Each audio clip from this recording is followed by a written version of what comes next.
Good afternoon and welcome to the end of day market review for March 1st, 2012. My name is Jason Waugh, one of the trainers and success coaches here with Ideal Trading Lifestyle. I'll be walking us through today's presentation. Now before we get into this, we are going to ask that you give this disclaimer a quick read.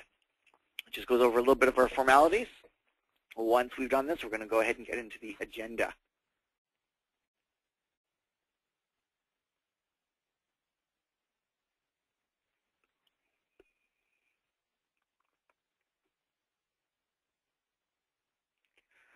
All right, so our agenda, as per usual, is to start things off by taking a look at the daily news. We just want to see what's going on a global scale and an international scale and see how it's going to be affecting the U.S. markets. We're going to take a look at the market outlook. When we do this, we'll be looking for the S&P 500, and we'll be identifying its support and resistance levels, as well as the current location of the MACD.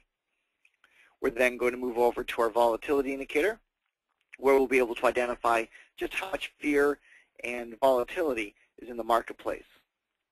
The last time we looked, there was nothing on our current watch list, so we are going to bypass that, and we will get into our previous picks. And actually, in hindsight, there really wasn't anything that we liked the other day either because of the down day. Instead, we will just discuss what we're going to do for tomorrow and answer any questions that some customers might end up having. So I'm going to start things off here, buttoning up Yahoo Finance.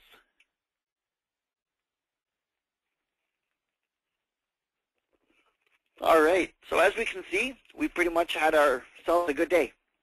What's really interesting about this, and actually quite exciting, is this was, again, after the markets were dipping down to a point where they were now at support, and either going to say, yeah, we're going to break down and cause the downward trend, or we're going to meet the support and continue on with our slow but steady growth upwards.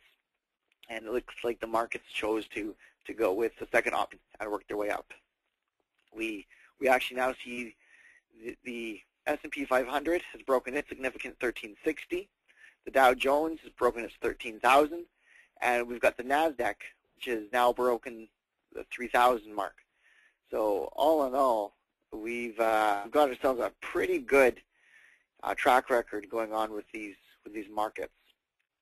Some of the growth today was led with the banking institutions, or the banking sector, and despite oil going up in value, with it currently sitting at 108.98, it's interesting to note that the automobile sales are continuing to rise despite the increase in oil. So all in all, things seem to be pretty good up on the U.S. home front.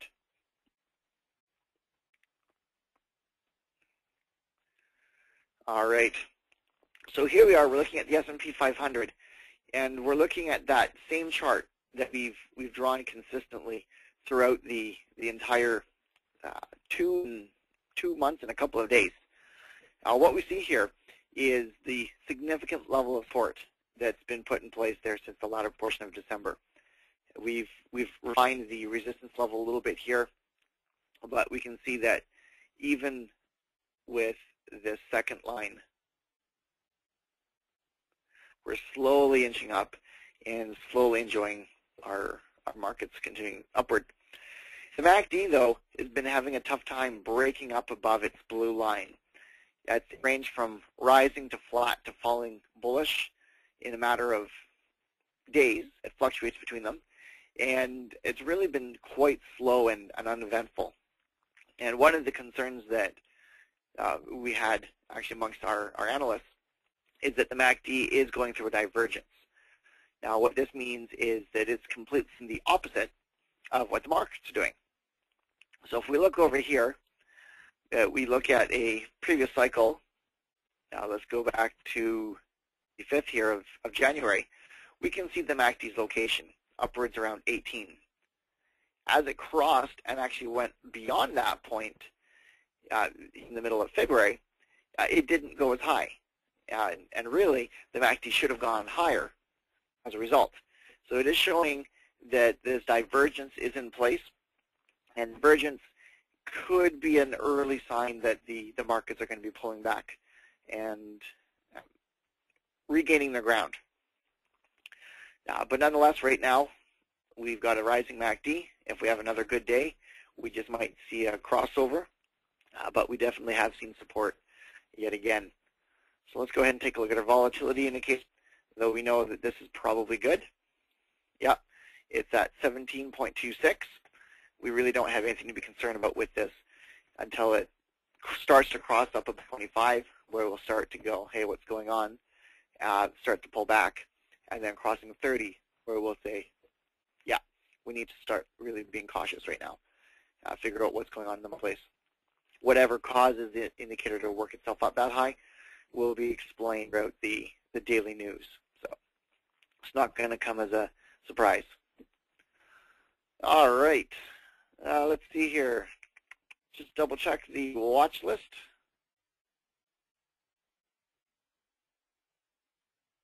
Okay, so we have one stock, SJT.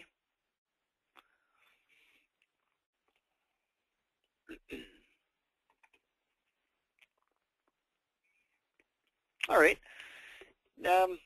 It's a bear stock with very little room to zero, so there's a very good chance that we're going to find resistance there. It's actually proven already that that's the case when it tried to do this in the latter portion of February. It's also got a, which we need to be very respectful of because this is a bear stock. There you have it. Analysis was easy. Not much for our basic customers to do. Sitting on the sidelines for Friday, tomorrow, and seeing what that allows us for Monday. As customers, if tomorrow, make sure that you're trading with the opening news and futures and only trading ETFs and stocks that mimic that. So with that said, this has been the SA Market Review for Thursday, the 1st of March, 2012. We will touch again tomorrow.